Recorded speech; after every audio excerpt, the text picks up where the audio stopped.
Getting jiggy with it. Na, na, na, na, na, na, na. Welcome back, listeners and watchers, to Augustralia. And this week, when was the last time you remember doing something during the day? I'm Derek.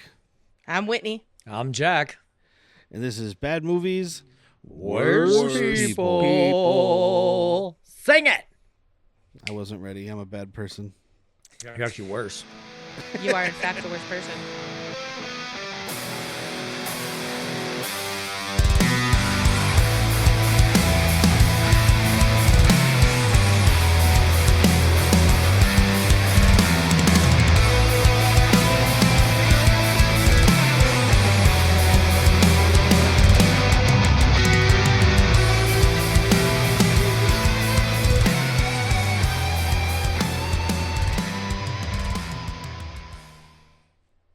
Hi, guys. I feel like I haven't seen you in forever. It's been a minute.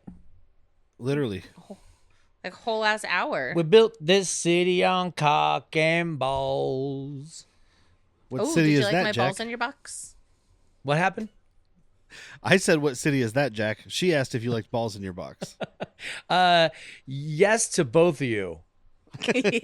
Dark City. This Dark City was built on cock and balls. It was. You clearly see it. Yes, we are here to talk about 1998's Dark City, directed by Alex Proyas. Oh, wow. 98. Yeah, I didn't if realize you've it seen came this out that movie- close to Matrix. Sorry. Yeah, no, I mean, I think I mentioned it when we were watching it. Some of the sets and whatnot were given to or sold to the Matrix production. Repurposed Correct. by, at least. You Yeah. did say that, but I thought it was Yeah. like a little bit of time in between. So, like, I had heard of this movie before, never seen it, and like what I heard was the Matrix should thank them for a lot of the like walking so they could run kind of thing. Yes and no. I mean, it's definitely a very similar narrative in a But lot it's of got to ways. be filming close, like time-wise. Exactly. Like that's what I was going to say. Matrix probably started production 3 years before it came out, which was 99. So And this movie took 7 months to make. yeah, I mean, it's they were concurrent productions. It's like Volcano and Dante's Peak, or Armageddon and Deep Impact. Bugs Life and Ants. I go there every time. Yeah. Yep, Every yeah. time. Or the Epstein tapes and I don't know. Da Vinci Code. Diddy's tapes. I was going to say Diddy's tape. Da Vinci Code and the Diddy tapes. The Diddy tapes were going on at this time. But yes, if you've seen this movie and you're thinking that's not Australian, shut up, because it is. Alex Proyas. Alex Proyas is an Australian. It was filmed in Australia. It primarily stars Australians. I don't know about Rufus Sewell. It sounds like an Australian name. I don't know about him. Rufus. Obviously, Kiefer Sutherland, William Hurt, Jennifer Connelly are not Australian, but pretty much everybody else here is. Your movie is Australian if it has Bruce Spence in it. Yeah, Yes. that's a fact. Or it's a Star Wars. Well, Star Wars could be Australian as well. I think he shot all that in England, but he might have shot that scene in Australian. Yeah, maybe. We don't know. There was giant lizards. That sounds Australian to me. Whole planet trying to eat you. That's Australia. It sounds Australian. It's Australian. Yup. Couple of Sheilas running out with a few blokes. That's Australian. Get you some drive-in living. That's Australian. Yes, this is Alex Proyas, who most people know as the director of The Crow. He also directed a few other movies, some good, some not. His first, I think it was his first movie, or one of his early movies that I saw, which was definitely Australian, is called Spirits of the Air, Gremlins of the Clouds. And I literally bought this movie because it What was year is that? Australian. It's in the late 80s. Okay. I bought it because it's Australian and it looks crazy, and it was a lot of fun. Can you give me a quick rundown of the plot? Like, give me like a 15 seconds.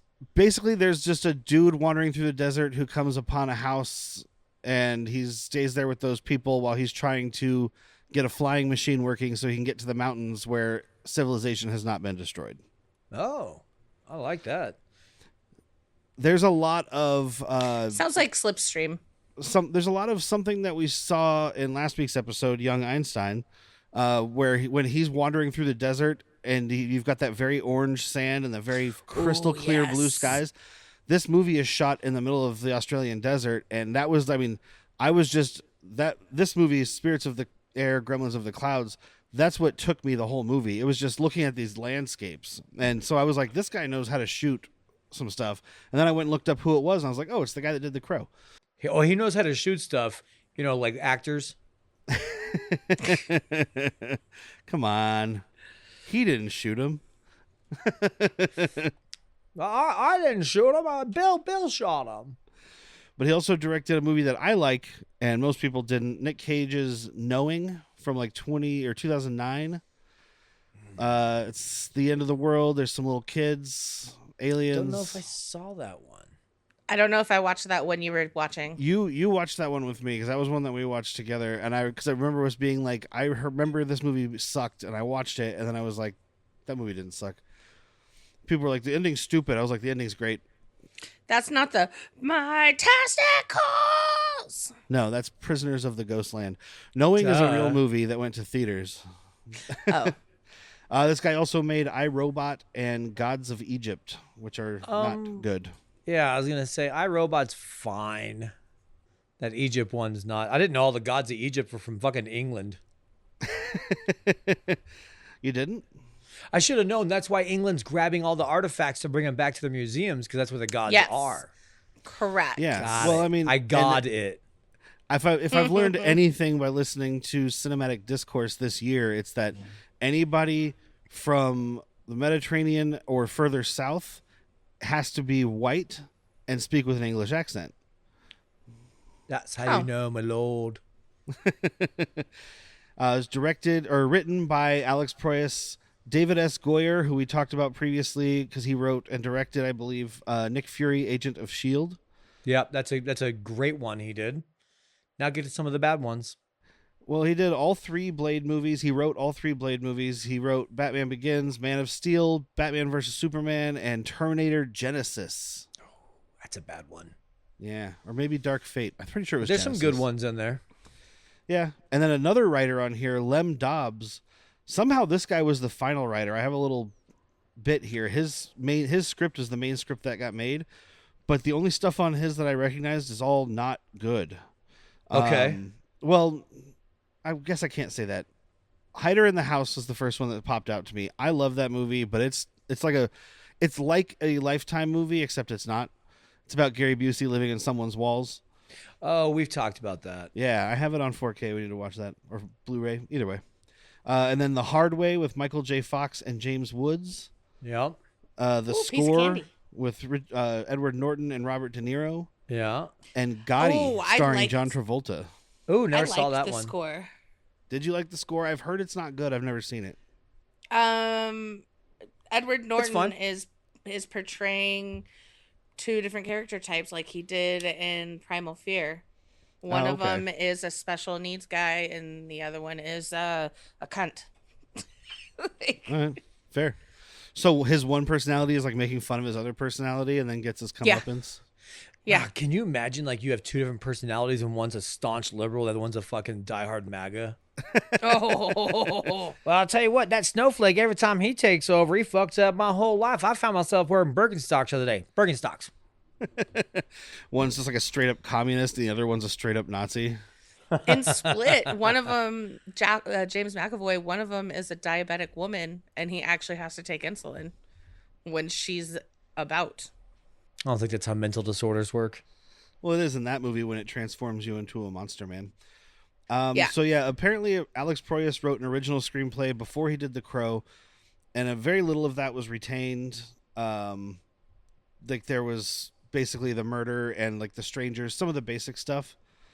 And then Lem Dobbs came in and wrote the final draft, reformed the plot as we see it here. And then with the exception of like the special effects stuff, that's Alex Proyas. He came up with like the shifting city and all that stuff. Dude, that shit was Which dope. is pretty fucking well done.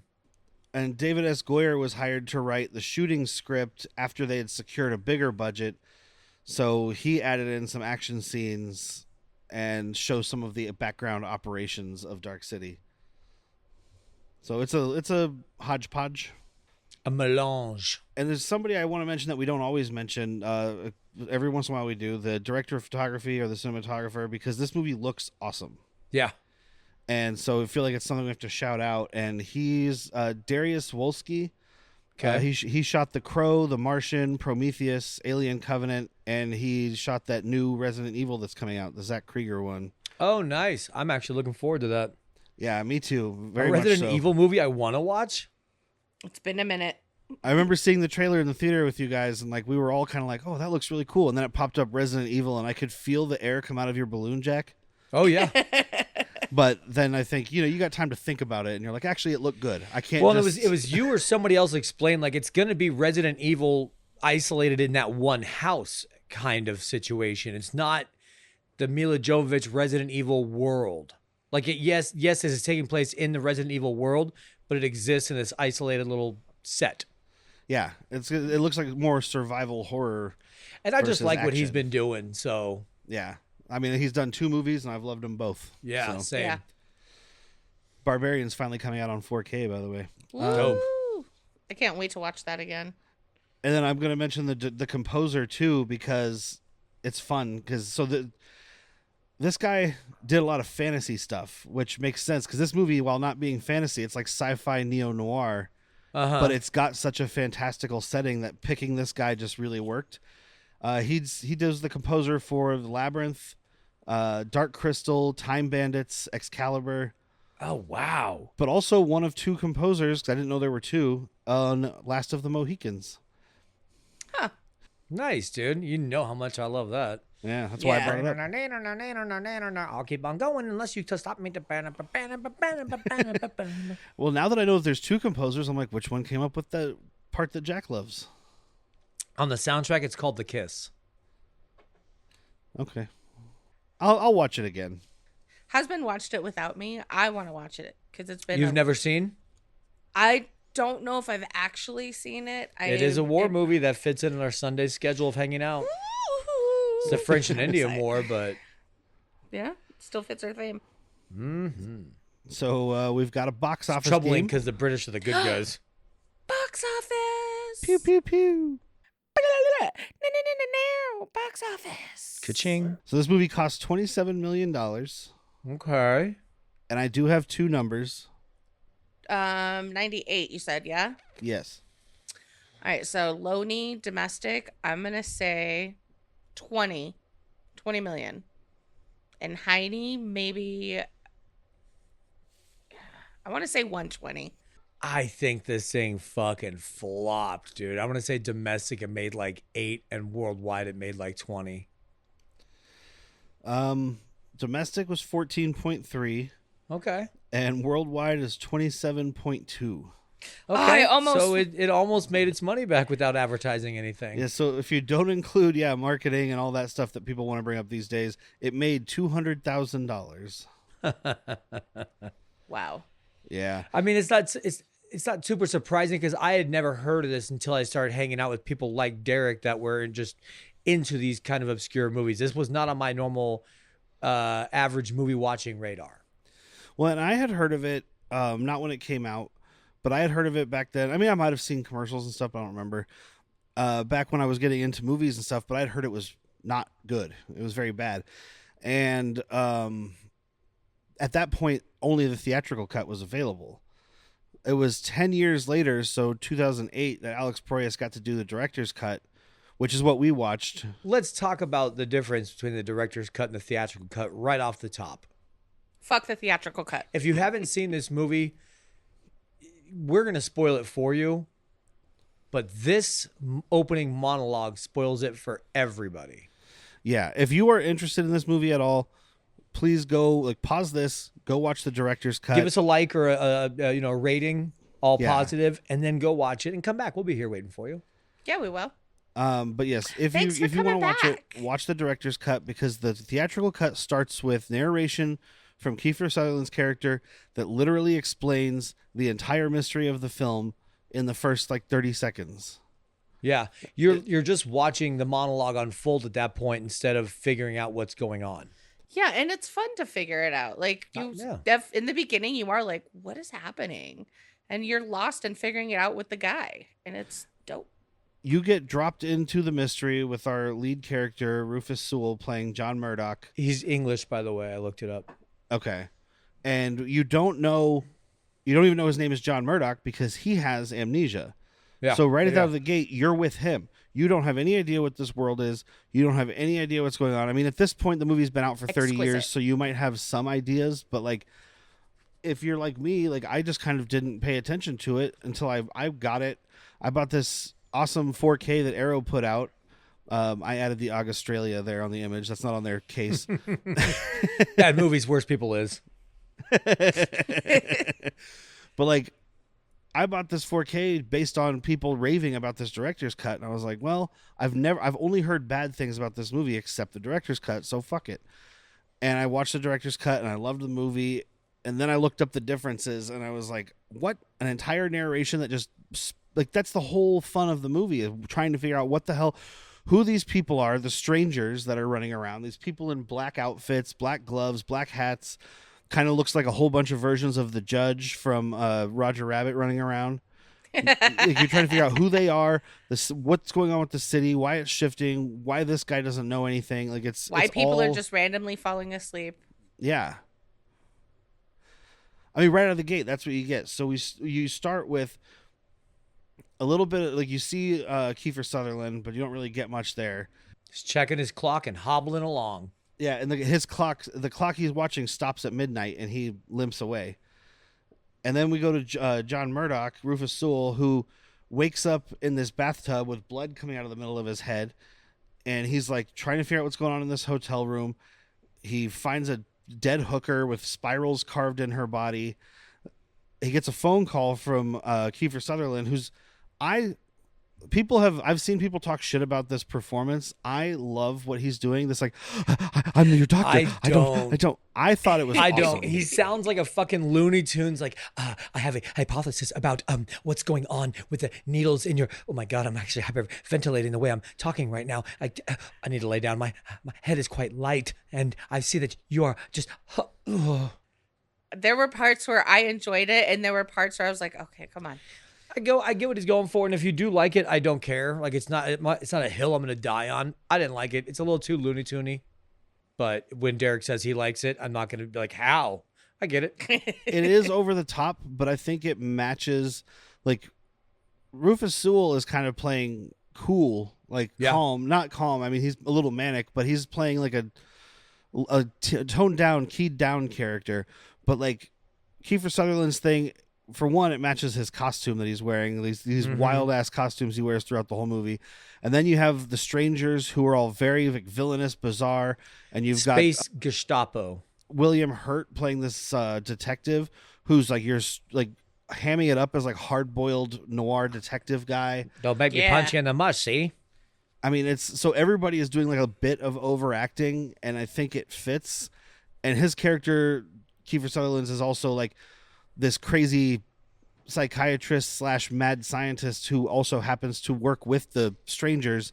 So he's even more like, he's seen some shit that's maybe put him over the edge a bit. Like, yeah. But yeah, Rufus Sewell comes out, finds a dead hooker. He does almost kill a fish. He like knocks over this fish bowl and he saves the fish, which is something very early on to let you know, like, this guy isn't the guy killing hookers, because that's what the police think. Yeah, what kind of a guy would kill a fucking hooker, carve a spiral and a couple spirals in her chest, and then grab a fucking goldfish on the ground and put it in a bathtub? Yeah, no, he'd step on it and squish it. I would kill a person and save a goldfish. I would kill a person to save a goldfish. That's wild. And nobody even asked her to. She just did it. It actually had nothing to do with it. She just killed that person and saved a goldfish. No, we can just save the goldfish. No, I don't think so. Stab. Let me do some swirly art. That was entirely unnecessary. You are dead now. But a very Matrix thing happens where he gets the phone call from Kiefer Sutherland, who's just like, oh yeah, I'm a doctor and you have to listen to me. There's an experiment and your memory was erased and you have to get out of there because people are coming for you. It's the strangers are very much the agents. He's very much not very much, but in this case he's Morpheus at this point. He's more of Moby. Bring Sally up, bring Sally down. Mobius. It was right there. But yeah, he books it out of there. The strangers come in. Rufus Sewell finds everybody or John Murdoch finds everybody in the hotel asleep, just like where they were. Like the desk clerk is asleep. There's a lady in a phone booth who's asleep with her face pressed up against the glass. People in the lobby are just like passed out on each other. Yeah. Which this is supposed to be like that 50s kind of time frame. Dudes 40s, ain't falling asleep on each other in the 50s. No, yeah. It's a very nebulous time frame, which makes sense when we find out what's going on. But it's like, it definitely draws a lot from that era because you don't have cell phones and those. I mean, it was 1998, so you didn't have those anyway. But nobody had a pager. Come on, this guy would have been getting beeped. But I really love, like, he's like, okay, cool, whatever. And he's going to leave. And then the clock chimes. Everybody wakes up. And the guy at the desk is just like, hey, buddy, you paid for 3 weeks and your 3 weeks are up. And he's like, well, he also tells him his wallet is at the automat. Yeah, the automat has your wallet. He's like, I'll go pick it up. He's like, see that you do because you owe us. The only reason you're a guest here is because you put money on the barrel. Yeah. Which is a weird line. But then coming up later when they're back at the hotel and it's a different guy, it's like a tall black guy, he keeps saying something about the top of the barrel, so it goes into the same plot line. of programming, right? Because these, again, we're gonna spoil this early on so we can make it make sense. We're not gonna try to make the podcast a mystery, right? You watched. These guys are implanting like personalities, memories, everything into different people. So when Murdoch leaves, the desk guy is like, well, fuck that guy. And he goes up to like kick him out of his room. The strangers are in there. And we see the one, Mr. Hand, played by Richard O'Brien, by the way, from Rocky Horror. He played Riff Raff. That means something to people out there. I had people comment about how I didn't mention that Barry Bostwick was in Rocky Horror. So now I'm just going to make sure I mention it. That's not what I know him from. But he's like, he puts him to sleep. And then, when we come back, it's a desk clerk. It's a different dude, like Jack said, a big black guy. But he's saying all the stuff that guy said. He's playing the character of the guy that we just saw. Yeah. He's like, I told him he had to pay. It's been 3 weeks, money on the barrelhead, et cetera, et cetera. You did not tell him that. Exactly. It's weird. Oh, and one of these other strangers here, Mr. Wall, played by our friend Bruce Spence. 8'7". I nailed it when I was like 6'7". Yeah, but he looks. I know 6'7" already tall, but it looks even more because everybody else around him is not that tall. No. Yeah, well, and he's hanging out with children, little creepy children strangers. Dude, that little child is insane. Yeah, but it's not a child. That's probably one of the elder ones because they look to him for answers. Was they do say later on because we see kind of what the strangers really are, like it's a very small glimpse. There's like one scene in the middle and then one toward the end, which is a really cool way to do it, by the way, because he knew that the CG wasn't great. It's 1998, so he didn't rely on it heavily. He didn't pull a full like the faculty here, right? But I also do want to say Bruce Spence. We've talked about on Han Took Shots First. I don't think we've seen him elsewhere. But we will be talking about him again in 2 weeks because he's in Mad Max Beyond Thunderdome. Woo! Beyond Thunderdome, bitch. But yeah, so he puts that guy to sleep. All that happens. We cut to this nightclub where we see the gorgeous Jennifer Connelly playing Emma. Looking great in this fucking noir lounge singer look. I have to say, another reason why you need to watch the director's version over theatrical, she's actually singing in the director's version. Right. And the theatricals, it's like, oopsie poopsie, I've got a little doozy for you. Oopie poopie, it's true. I want to take a poopy on you. Yeah. Something like that. I like hers because it's so depressed and morbid. Not morbid, but morose. And you're just like... Her singing is heroin chic. Yes. The other one is Betty Boop. You can feel her emotions. The other singer is singing in a studio somewhere, doing a pop song performance for herself. And like Jack said, she was probably fucking somebody, and that's why she got her singing in there. But because Jennifer Connelly's singing is, one, outstanding. Yeah. And two, the emotion matches the scene and the character so much more. Like she's up there singing this song that's not necessarily a sad song. All right, here's what you got to do. I got this new broad that I'm banging. My wife doesn't know, and she's threatening to tell her unless I get her some sort of job. So you, in the director's cut, you can have whoever you want singing. But the theatrical, my broad is singing. Show them what you got here. You got it, Toots. That's what she brings to the table. I think that's exactly how it went down. Were you there? Yeah, I had a big cigar. My name was Paulie McGuy. Produced by Paulie McGuy here. I try to show tits whenever I can. Dead tits, alive tits, don't matter. Show them tits. Let me see them titties. That's all I care about. Also, don't tell my wife. So she gets a call that Kiefer Sutherland wants to talk to her. She goes to see him, and it's like, oh, I didn't know he was seeing a doctor. Well, your husband's been seeing me about some mental health problems from your marital stress. Is it, what's his name? Joe Morton from fucking Terminator 2? He's been seeing me for 3. I can't even imitate it because it's actually a pretty impressive performance when you think about it, because he's not breathing out when he talks. It's like everything he's saying is breathing in. Like, I can't even do it. It's like he's breathing in while he's talking the whole time. It's bizarre. It's almost like Jeff Goldblum is a Nazi scientist. It's kind of what it's going for. Yeah. I've been seeing, he's manic, so he was depressed that you were fucking other dudes and not letting him watch. So he came to me to see if he can get some sort of fixing. That was perfect. Also, I'm just going to say this. Later on, when she's talking to William Hurt, she's like, oh, I never take my wedding ring off. Then we find out she had an affair, and I'm like, that's kind of fucked up. Because your wedding ring hand touched a penis, so now your wedding ring has been on another man's penis. No, it was ass to ass. She touched it, though. I didn't take it out for her. I mean, so you're saying that this is a prequel to Requiem for a Dream? Same movie. Different part of the ship. The final, like, one of the final shots we see of her standing on the pier out on the beach, that's very Requiem for a Dream. Yeah. That shot happened in that movie, almost but exactly. She's working at an ice cream place called Requiem for Ice Cream. This is one of her heroin holes. This is like one of her heroin dreams. Honey, when you're on heroin, every hole's a heroin hole. Sometimes you got to make them with a syringe. Jesus Christ. Oh my God, that's what they're imprinting people with. They're just doing brain injections of heroin. No wonder nobody knows what's going on. When's the last time you saw the daylight? I don't even know what day it is, motherfucker. Been sleeping for 3 weeks, I think. So we then are introduced to Inspector Frank Bumstead. Played by William Hurt, who we haven't talked about. I mean, I think we've talked about him. We've spoken of him. Yeah, he's in the MCU. He plays Thunderbolt Ross. I mean, he's passed away now. So Derek's rest in favorite movie, Altered States. Altered States, which he's amazing in. A History of Violence, The Big Chill, which I just recently rewatched. The Big Chill. It's such a fucking boomer movie. It's like, but it's got such a kick-ass soundtrack that I don't care. Yeah, and a bunch of good actors doing really good performances. The cast is just it's just this thing of boomers sitting around being like, you remember how cool it was when we were like rebellious? Anyway, I got to go be a banker now. By the way, I just bought your parents' house and demolished it. There's gonna be an Arby's there. You know how we used to call your dad the Big Cheddar? Yeah. Segway.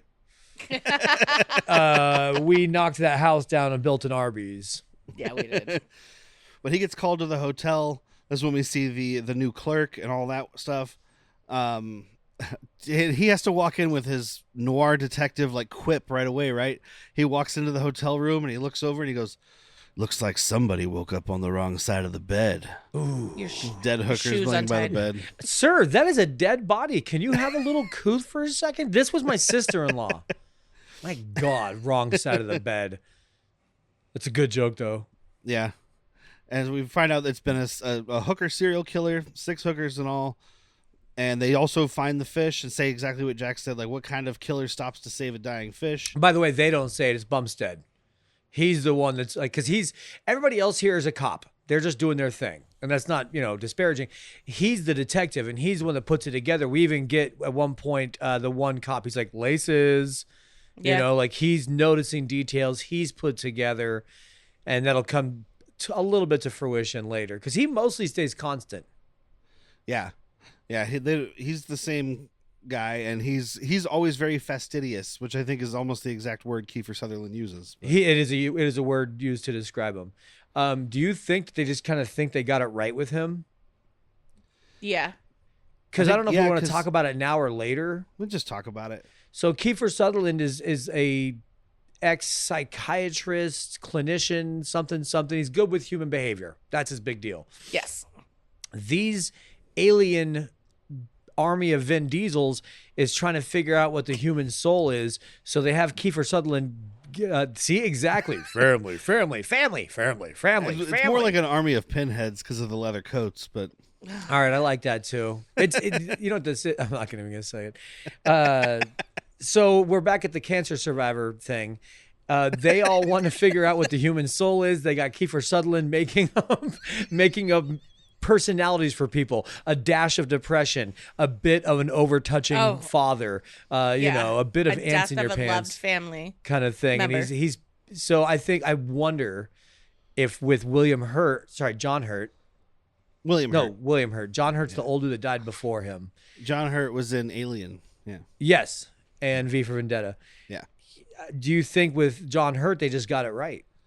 I think because Kiefer does say something, or somebody does later on, about like, you know, they're trying to do all these different things and try different things with different people. And they're trying to learn the nature of humanity. And one of the things is like, okay, so what if we take this guy, we implant the memories of being a serial killer, we put him in the position of having been a serial killer, but now let's see how he reacts. Is it human nature? Maybe he'll be a serial killer. Maybe he'll be like, oh, this is me. Well, basically, yeah. Will he be a serial killer, or will he be like, oh my God, I can't do that, and not do it? And they want a good detective following him, and they've had success with Bumstead. So Bumstead, this was his first time being the detective, because Wilkinson was on all the other cases, and he went crazy because he saw them. He woke up in the middle of one of them and saw all the sleeping people. He is the one, like, everybody thinks he's just crazy, and he's like, no, you guys are doing it. It doesn't matter anymore. Blah, blah, blah, blah, blah. He is the harbinger. I think it's Walensky, and I think it was his partner. I think William Hurt was already a detective, but I think Walensky was his partner, but I'm not 100% on that. Yeah, it sounds like they were partners. I took it as they knew each other, but he took over the case because Walensky went crazy. Yeah, or maybe they weren't partners, but they were both detectives, and now I think they were partners. Over. They had an intimacy thing. Like, he showed up at the house and was like, knew the wife so fucking well. Yeah. Okay. It's partner feels to me, and I'm fine being wrong. I'm just not right now. I mean, it doesn't really matter because every memory is just injected into them anyway. Yeah. Yeah, exactly. But Walensky does show up here. He busts into the crime scene. He's screaming about how they're watching us and they're doing this and that. Can't get out. Yeah, he gets dragged out of there. And so Bumstead goes to Walensky's office. He's like, all right, I got to check out these fucking spiral killings. I think that's a different movie. That's a Saw sequel. Want to play a game? I have Scrabble. That was one of the ones I didn't see, but it was Chris Rock was a detective. It was called Spiral, and that was like a Saw spinoff as well. Yeah. But he goes in there and like he's trying to go through all these files. Everything's a fucking mess, and he's not happy about it because, as we said, super fastidious. And then Jennifer Connelly shows up. She's like, I want to file a missing persons report. He's like, so fucking talk to the person who files missing persons reports. And they're like, no, they told me to talk to you because my husband's name is John Murdoch. This is when we get some stuff that's planting some more seeds because she keeps fidgeting with her ring. And he's like, how long have you been married? And she's like, 4 years. And he's like, you don't look comfortable wearing a wedding ring. And she's like, no, I wear it all. I've never taken it off. And it's like, so maybe she wasn't his wife last week or yesterday. Yeah. And that's why that wedding ring didn't touch a penis. But she does find out that they suspect her husband, and she gets mad and walks out. Murdoch goes to this automat to get his wallet, and he meets a prostitute named May. Well, I want to bring up right now, you got to put coin in to like get his wallet. He doesn't have coins because he has no wallet. And he does like the fucking Jedi mind trick and like pops the fucking automat door open. And he's like, what the fuck just happened? He's like, whoa. Yeah. Yeah, he's got some force powers, some matrix powers going on. Yeah, a little forcey, a little matrixy. Yeah, we meet May, played by Melissa George, who I recognized from Mulholland Drive. I didn't look up her other stuff. She plays Camilla Rhodes, but not the real Camilla Rhodes, the dream. Watch the movie. One of the main characters, Rita, who's the one with the dark hair, is actually Camilla Rhodes, and then in the dream version, this other girl is Camilla, and it's May. Either way, she's also gorgeous. And if she was a prostitute, I would pay prostitute. Oh, she's cleaning up. Oh, she's absolutely stunning. It's also that 1940s noir aesthetic we're talking about, right? Where it's like it's that the hair and the makeup and all that stuff. I wish I could find that shade of red lipstick. It's called Dead Hooker Red. Dead Hooker Red. I'm gonna look into that. But yeah, she saves him from getting harassed by some cops. Takes her to her apartment, and it's very funny because she's like, "So what's your name?" As she's just like getting undressed in the back, like, "So what's your name?" "John." That's pretty fitting. Yeah. What's your name? Trixie. And then John looks under a table, and there's a little girl. Or no, not under the little table. girl comes out for him. Yeah, she pops out from behind like one of those Chinese room separating dressing things. A divider. Thank you. And we do find out that he says he went with her because he doesn't know anything about himself except he might be a serial killer. But he wanted to test it. Yeah, he went with her to see if he felt the urge to serial kill a prostitute, and he did not. Huh. Earlier, he had found a postcard from Shell Beach, which is apparently a beach nearby, and he sees this billboard for Shell Beach, so I guess he's just like, fuck it, let's go see what's on the billboard, ? So he goes up. Gets a taxi, right? Yeah, but he ends up going into this building and climbing up onto the billboard, like onto the scaffolding on the outside there. Like True Romance. Oh, yeah. And then he discovers in his pocket a whole bunch of newspaper clippings. Killer serial on a killer. spree. Yeah. Hooker stabber. 3,000. And then the strangers that have been following him show up. They try to do the sleep thing. It doesn't work. One of them comes running at him. The scaffolding like breaks underneath him, but that one falls to his death. And then the rest of them pull out knives, and he uses his mind powers to crack the rest of the boards too. He doesn't even crack it. He matrix it right out. Yeah. Like he erases it from the digital frame kind of thing. Oh, okay. Like, cause it was not terrible CG, cause I'm not going to judge it for the fucking time, by the way.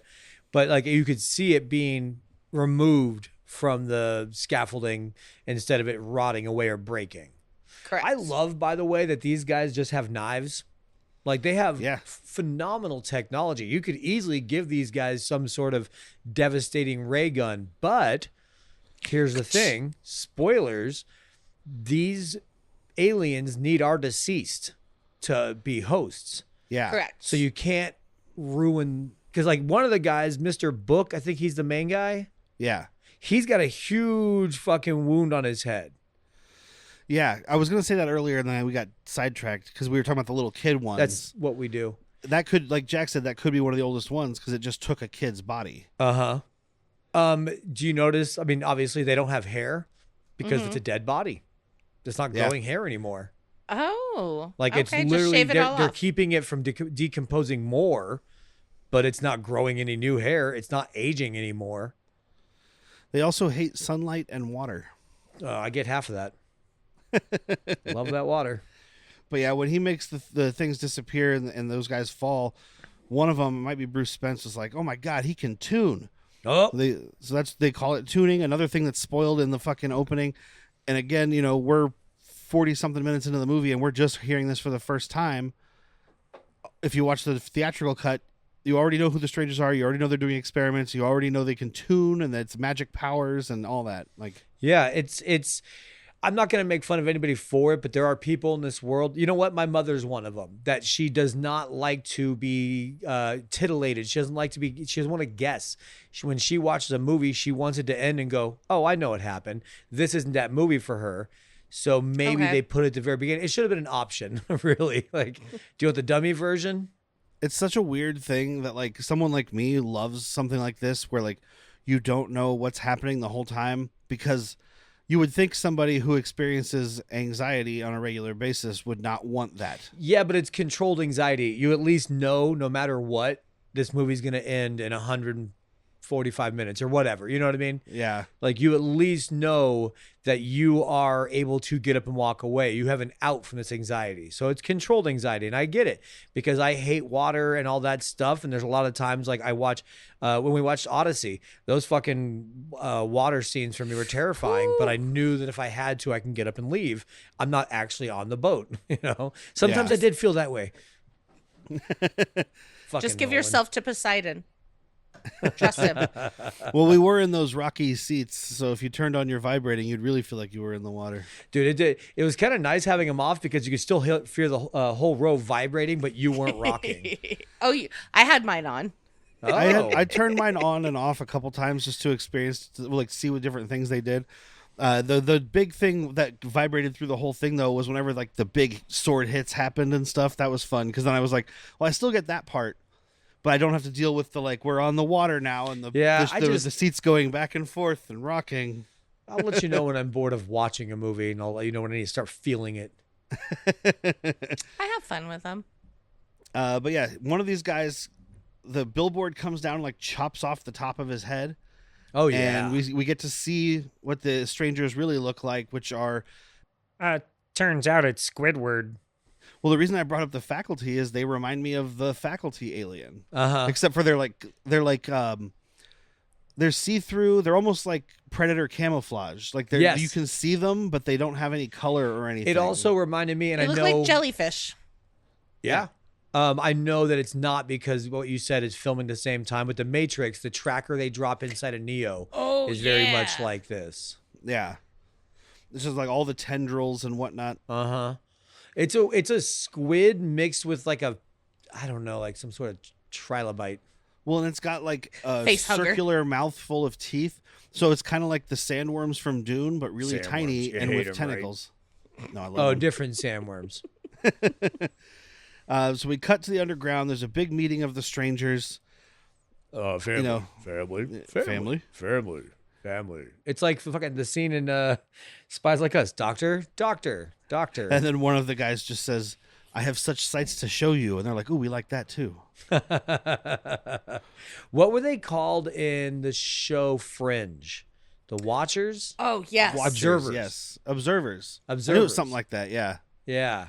I got vibes of that early on before we knew what they were because it's just this sleek black coat, fur collar. It looked like fucking really cold Gestapos, you know, and they had the fucking fedora, except the little kid had the bubble or the bowler hat.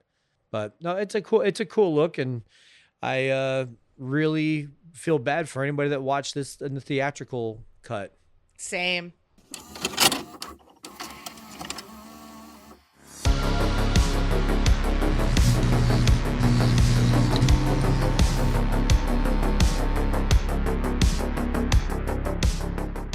Hey horror friends, welcome to Tomb of Terrors. I'm Old Man Brad, your guide into darkness. Here, every episode is a journey into horror. I'm digging up the latest releases, having conversations with the filmmakers who bring these nightmares to life, or sometimes dragging in my friends to explore cult classics, like Bruno Mattei's Cruel Jaws. There's something spine-tingling around every corner. So whether you love a bloody Italian slasher, a chilling ghost story, or those hidden treasures scattered throughout Tubi, this tomb has something for every horror fan. Just dim the lights, cozy up in a blanket, and step inside. If you dare. Hey, mister, I got an extra $3. I was wondering if there's any way you know I can spend it. Have you heard of Patreon? Never heard of it. What is it? You go to patreon.com/worstpeople, give me your $3, and you can listen to a bunch of stuff that's way too inappropriate for your age. Oh, but I'm actually pretty old. I just sound like this. It's like the Benjamin Button thing. But anyway, I was going to ask you, what if I got my mom to give me a couple more bucks and I could, give you more money? Oh, that's even better. You can get ad-free with $5. $5? You also can get access to Latchkey Vids, our TV recap show of forgotten 90s garbage. Oh my God, I don't even know what that is, but I'm excited for it. You should be. So $5 is all I need, and I get no more of these commercials? No more commercials. No more commercials. Oh, you get boy. to hear us talk about a singing cop show and more. Well, golly gee willikers, Mr. and Miss. Thanks for all the information. I'm going to go see if I can find a mom to give me $5. Let's go beat that kid up and take his $5. Oh, no! And down here we meet Mr. Book, played by a guy named Ian Richardson, who was in... I know him from the movie Brazil. He played Mr. Warren. It's a Terry Gilliam movie, one of my favorite movies. I thought his name wasn't Warren. His name's not Warren? I don't know if he's Australian or British. Probably British because he was working with Terry Gilliam, who's American but hung out with Brits a lot. They get it. But this guy's good. He's creepy. He's good at being like the kind of the head, which is kind of weird because they are like a collective. They share memories. They share. Yeah, but you still have a queen bee. Yeah, I mean it's the Borg Queen. You know. Uh-huh. But he's like, split up. He splits up all the guys. He's like, we have to get this dude because not only did he wake up while we were implanting him, now everything's all fucked up, but also now he has our magic powers. He can tune. And at one point coming up later, he says to Kiefer, he's like, it would take you, like one of your lifetimes or multiple of your lifetimes to learn this. Correct. Yeah. So that's very alarming. Oh, can I say something about the fingerprints real quick? Yeah. When they fingerprint John Murdoch, it shows that they are just spirals. Yeah, because even Bumstead's like, somebody fucking with me? Yeah. Yeah. And there's the spirals are cut in the hookers. At one point we see Bumstead's coffee and the creamer is like spiral. Yeah, that was right after Asleep. It's the whole nature. There's a thing in nature, the golden ratio, and it's a spiral and something to do with that stuff happens naturally, but it's also supposed to show, I think, because that's one of the things that was cut out of the director's cut or the theatrical cut too, was the coffee thing. Mm-hmm. And it's supposed to show like it's the strangers modifying things and changing things. Sure. They're in control of stuff. It also might have to do with this floating city planet that they live on. Creating its own gravitational pull of sorts. Yeah. So Jennifer Connelly heads home. And John's there waiting for her. She gives him the card from the doctor. And he's like, why the fuck was I seeing a doctor? We find out about the affair. And that's when he tells her about the hooker. And he's like, I want to test myself to see if I would kill her. And I didn't. So that's pretty cool. But Bumstead's car is still outside. He tries to take off and Bumstead busts him. And this is one of my favorite moments. He pulls a gun on him and fucking Jennifer Connelly gets right in front. And she's like, he didn't do it. I can tell. And she bum rushes Bumstead. Yeah. And because he's like, don't move. And so Murdoch jumps over the stairs and goes down. And he's like, no one ever listens to me. It's a genuine moment of frustration from William Hurt. And it's pretty good. And from Derek. What are we doing next week? No one ever listens to me. And he chases Murdoch into the basement, dead end. But he makes a door open in the wall, and he walks through the wall. And then so when Bumstead gets there, he's not there, but the card is, so he can follow him now to the doctor. But even when the original version, if you could look past that opening narration, most of the rest of the movie is very similar.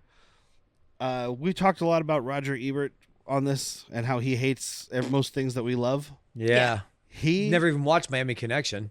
This was he called this the best film of 1998, and it was on his top 10 best films of all time or something. Maybe he really likes the director. Well, and he even recorded an audio commentary track for it when it came out on DVD the first time. Oh, so they put money in his pocket. He just really loved it. I don't know. I couldn't find anything about Siskel, but Ebert really loved it. And also Alex Proyas was saying they did test screenings, and he was like, I knew I was in trouble, because there were some people that were 100% invested and some people I was looking at who just couldn't be bothered to be there. And he's like, I mean, that's how a movie should be, but that's not good. The studio's not going to like that. And he actually had a note from the studio that literally told him, he said it's the first time in his career someone said the words, dumb it down. Oh, Jesus Christ. By the way, top movies of 98, you've got Armageddon, Saving Private Ryan, Something About Mary, Truman Show, and he said this was his favorite of the year. Yeah. Wow. The reason Somebody I want to put mention money this, in his pocket.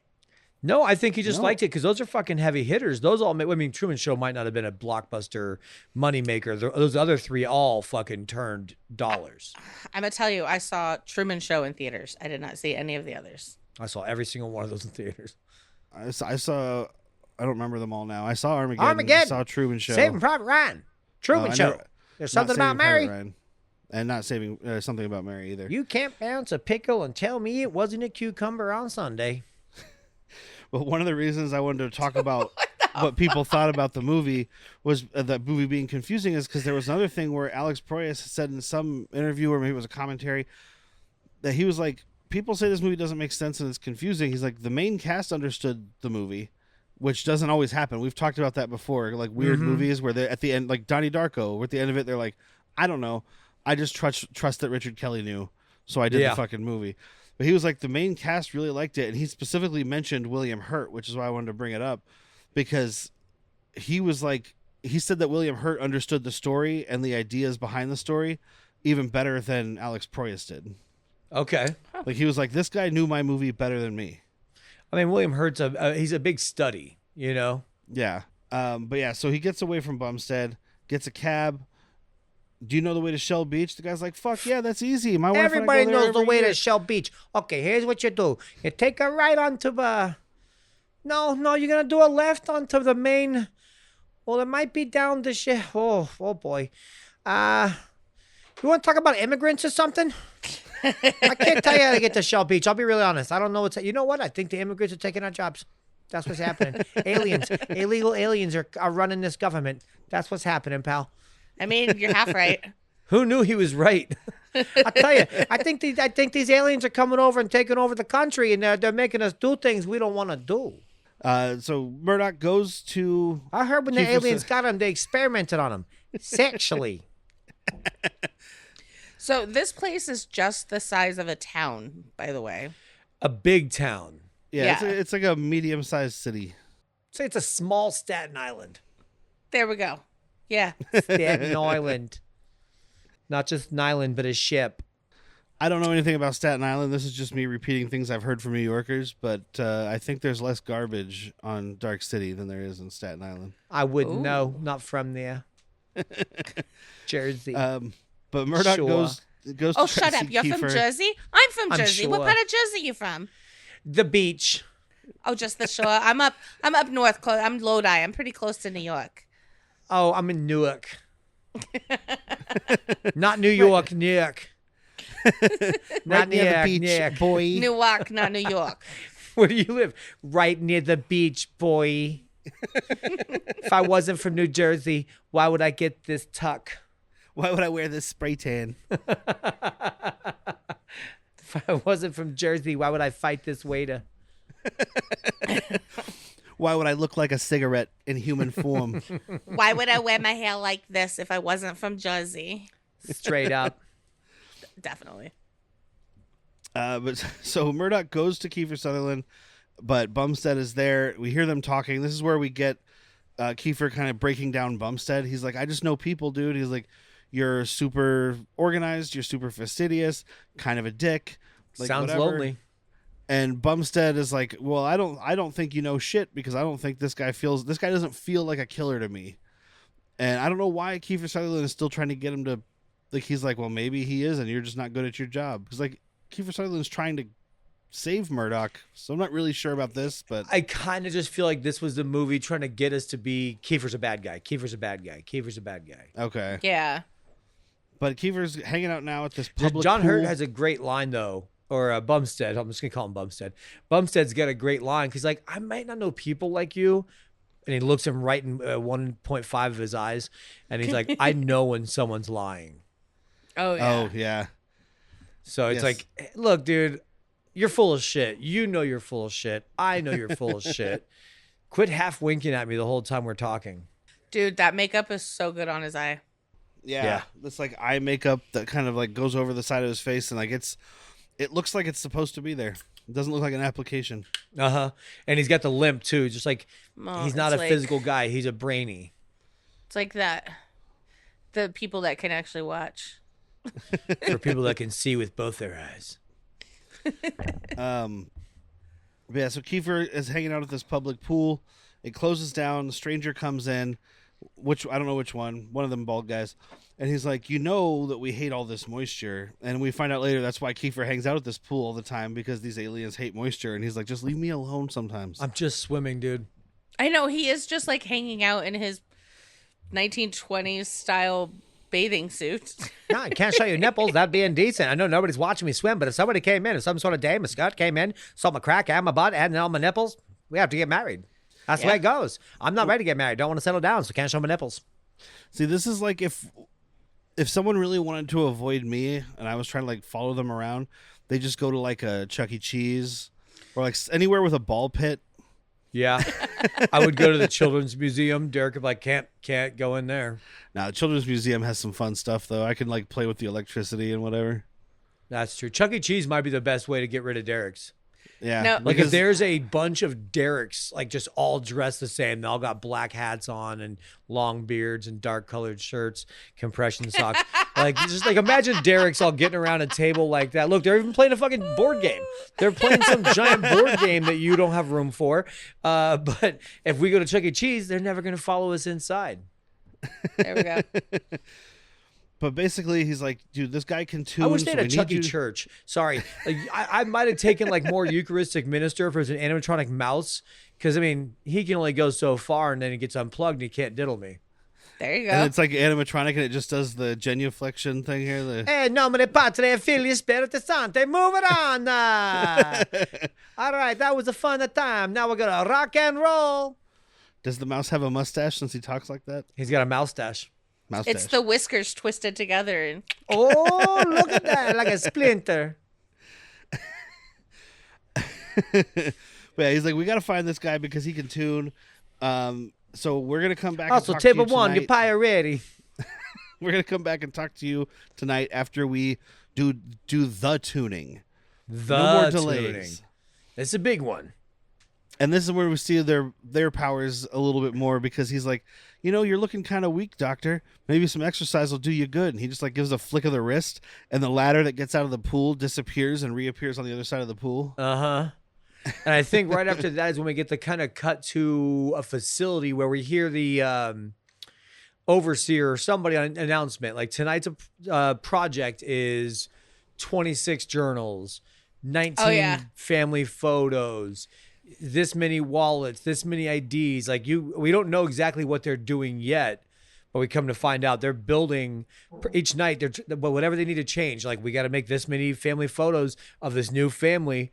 You know, and we see everyone pass out. Like, I mean, just fucking wherever you are. Luckily, cars power down and whatnot. And I guess And that has to do with trains. the machine.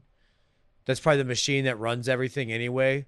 Yeah, I would That think just so, knows, yeah. like, hey, we don't need to be cleaning up dead bodies, you know. But we get one couple. This is how you know it's Australian, by the way.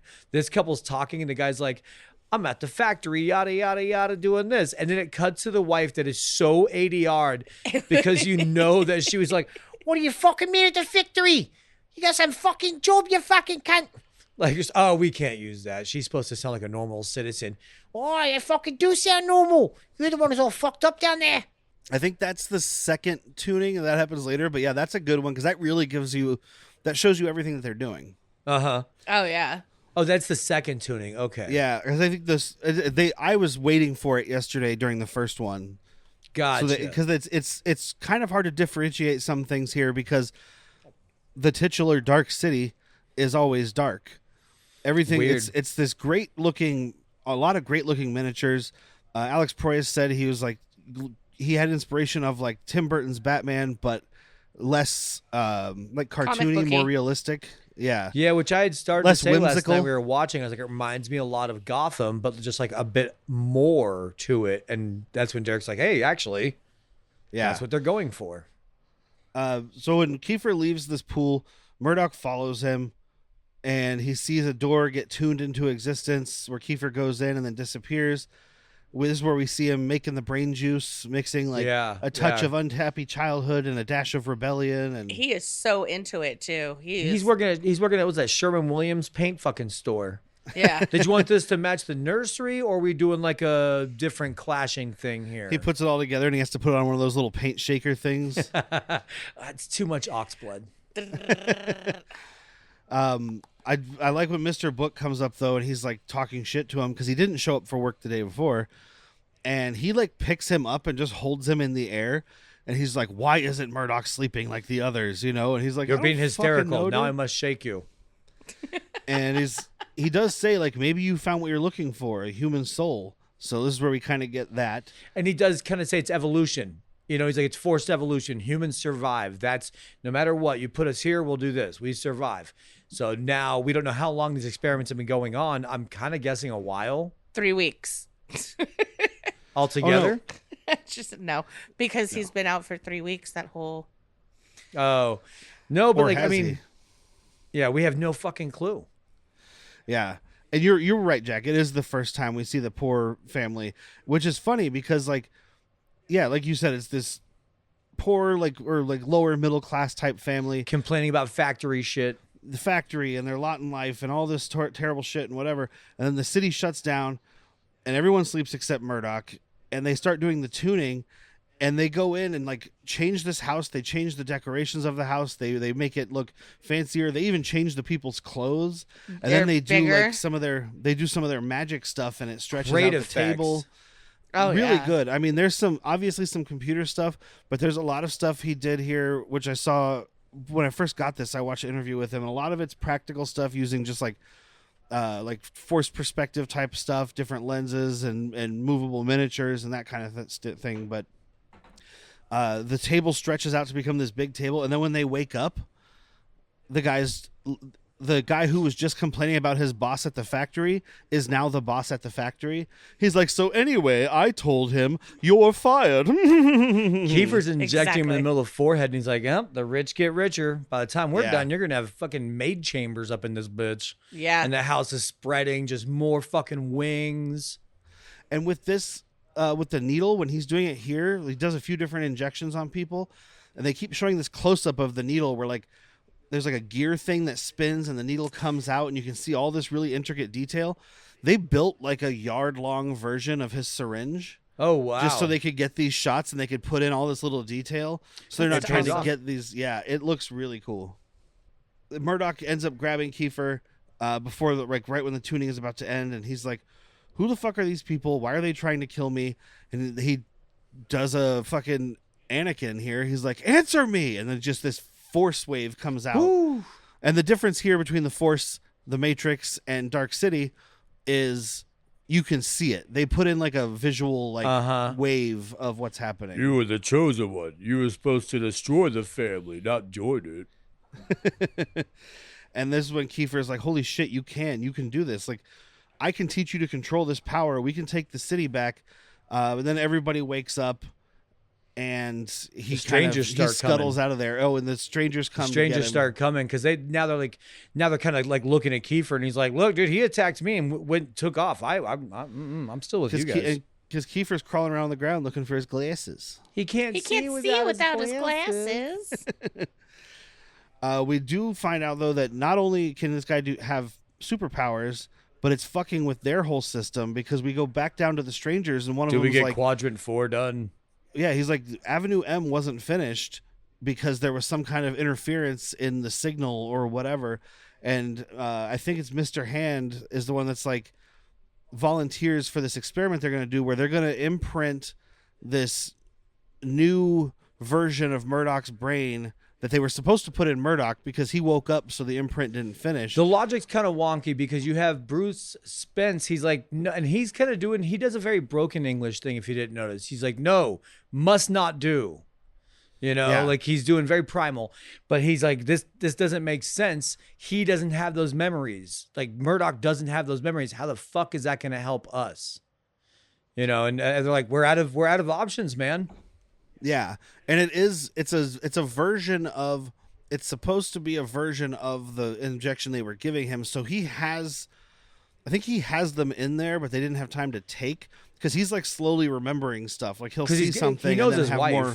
Yeah, like once he saw her he remembered her and he remembered them meeting, and it's like, so they're there, but this way it gives them a way to think like him. Basically, it's the classic, like, if you want to catch a killer, you got to think like a killer. Yeah. Except for in this case, if you want to catch a killer, you have to inject the killer's goo into your brain and be You the have killer. to become the actual killer and do the killing. Which this guy, Mr. Hand, does. Yes. Because he full on goes for it. Like when they go to see Amy, like they ask her questions, they do whatever, and then he's like, all right, everybody, you have to go. I've got work to do, and pulls out his knife, and next time we see her, she's carved up. We have because spirals. he's in fucking murder mode. Uh-huh. So Murdoch is looking through his stuff now. He finds the Shell Beach postcard again. Now it has writing on it. It didn't have writing before, and it's from Carl Harris. Carl Harris, who turns out to be his uncle, but he goes to this newsstand to ask for directions. And who's at the newsstand? The guy But from the the hotel hotel clerk from earlier, The old cash on the barrel. playing a different character, basically, but saying the same type of shit. So he still doesn't know what we know, but he is figuring out kind of what's going on. And so when he sees this, he's like, oh, I know that guy, but that guy doesn't know me. Like, we have not had an interaction before. Because otherwise, he'd be like, first of all, where's the money from that hotel room? Still owe me. Second of all, I got to tell you how I got fired from that hotel. Third, I forget. Yeah. Fourth, fuck you. Some kind of, oh my God, you put Wings Hauser in this? Some sort of fucking aliens are coming around fixing shit and fee, fi, fo, fum, the whole city's coming down. You joining me or not? I love that. Yeah. Yeah. I'll watch the fuck out of that. You cast that era of Wings Hauser in just about any movie and both improve and destroy it. But also it should be a movie that has some sort of, like, the character doesn't know what's going on. Because Wings Hauser never knows what's going on in the first place. No, he does not. Yeah, but if you throw that dude in Jurassic Park, you pick a character. I love it. He could play any of them. Life fucking finds a way. Let me Yeah, tell he you could be- how. First of all, I forgot. Second of all, clever girl. He could easily be Alan Grant. He could easily be Ian Malcolm. Hell, he could be the little fucking boy. He could be the T-Rex. He's that good. He's just rawr. Oh, I'm gonna eat you. You know what? John Hammond. Make him John Hammond. Yes, please. Fucking dino DNA. The only one he couldn't play is the lawyer because he wouldn't let that dinosaur eat him. Yeah, that's true. I don't Dinosaur think would so. try to bite him in half, and he'd just rip its jaw open. I don't know why he has suddenly a superhuman strength, but Well, the dinosaur would bite him and be like, "Oh my God, there's so much cocaine, my mouth is going numb," and wouldn't be able to hold him in there. And just dinosaur drop bites out. him and overdoses. I got you. It's enough cocaine in Wings Hauser's blood to OD a Kill a T-Rex. T-Rex. Well, they've never had it. They haven't been dosing themselves for X amount of years.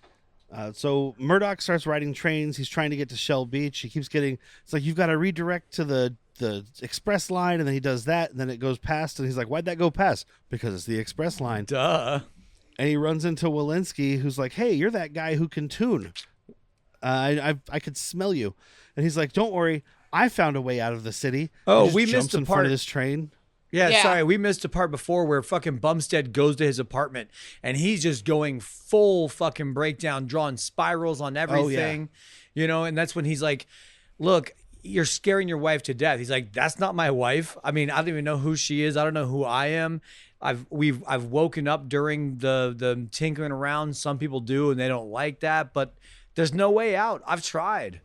And Yeah. then cut to this where he's like, "I did find a way out. You want to see it? Yes.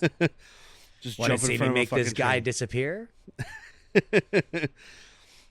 So Mr. Hand takes the strangers to Emma's house. Or no, he goes to her first at the beach, at the pier or whatever. Not the beach, because we're not there yet. And he's repeating all the lines from Murdoch, that he said when they first met. It's like, "Oh, a fairy used to come here when I was a boy. And it was lit up like a floating birthday cake." And she's like, "That's exactly what my husband said. I met him here. Oh, weird. I met my wife here too." You know, so What? it's some real like fucking with this poor lady type stuff. I mean, it wasn't supposed to 1000%. work, by the way. They had a 0% success rate with trying to imprint them with human memories and emotion. Yeah. Because I think that's ultimately what they're trying to do is not get our emotions, but understand them. Yeah, their species is dying, and they think that individuality can help them thrive because they're dying because they're too homogenous. They're too much the same. So you might have been able to actually do it just instead of injecting a serial killer into this guy, inject a nurturing mother or something. I don't know. But maybe that's why it worked, is because it was a serial killer and they are insane. It's more compatible with them Yeah. because they're kind of not sociopaths. What's the one that doesn't care? A sociopath. There's another term I'm trying to think of, but yeah, Psycho? yeah. Yeah, they're total sociopaths.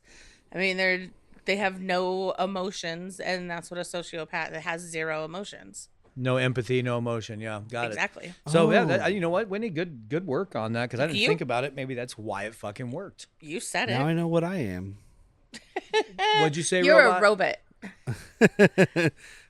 Now I know what I am. Fuck you guys. You are a whiskey-powered robot built by hatred and bitterness and tinge of disappointment. Which is weird because his parents are very loving. Yeah, maybe a little too loving. It's the world. The world did Oh, it to that was me. the Catholicism. Then there's like this whole, we're building up to the ends kind of. So we've got Murdoch going to this place called Neptune's Kingdom, which is like an aquarium, which I don't know if you guys noticed. This is like the only thing with a name. Everything, all the signs, because everything's generic, right? Because these aliens Automat. built it. Automat. And then there's a restaurant that just says food.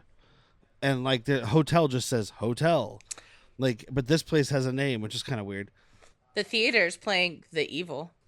It's also playing Beyond. Oh, fuck, I can't remember what it was, but I looked it up, and it's an early movie by this director. So he goes there to meet up to find Carl Harris, who he saw in the postcard, who turns out to be his uncle. Uncle Carl starts showing these like slideshows of pictures from when they were kids, and the guy's even like, "Is that me?" Like, because he's like, "It doesn't look like me." He's like, "Yeah, of course it's you." And like, you know, he's going through all this stuff, and he notices a scar on his younger self's body. It's a huge scar, by the way. It's like the kid's entire bicep. Yeah, From it's the a fire. burn. Yeah, the fire that killed his parents.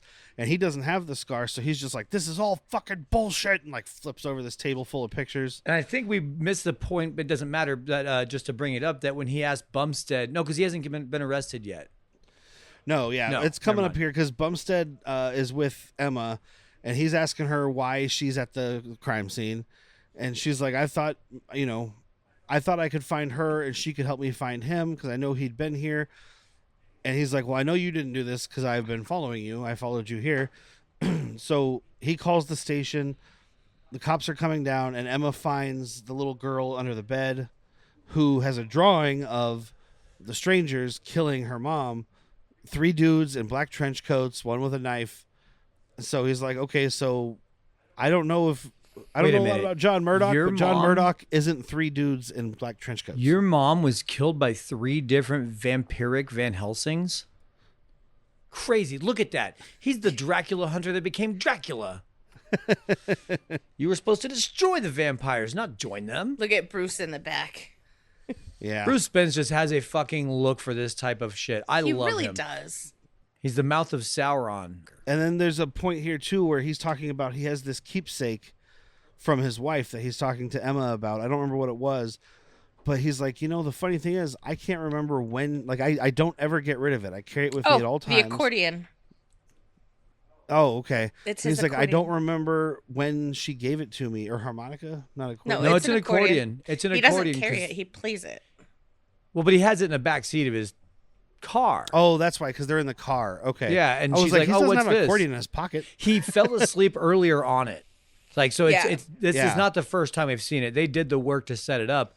And yeah, I love that part where he's like, yeah, my mom gave it to me before she died, yada, yada.